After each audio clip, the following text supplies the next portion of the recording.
How to block contacts on Microsoft Teams. Hey everyone, welcome back to the channel. In today's video, I'm going to show you how to block contacts on Microsoft Teams, whether it's for privacy, focus, or just avoiding unwanted messages. So now without further ado, let's get started. So first thing first, open the Microsoft Teams app on your phone. And here, once you have opened the app, you should be on the Chats tab. And here, once you see the interface like this, simply find the person that you want to block by scrolling or using the search bar. And once you have found their name, simply long press on it. And once you long press on that, a pop-up menu will appear.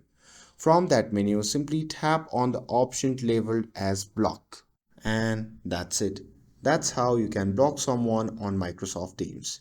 With this, if you found this video helpful, then don't forget to like, share and subscribe to get updated for more videos. Thanks for watching and I'll see you in the next video.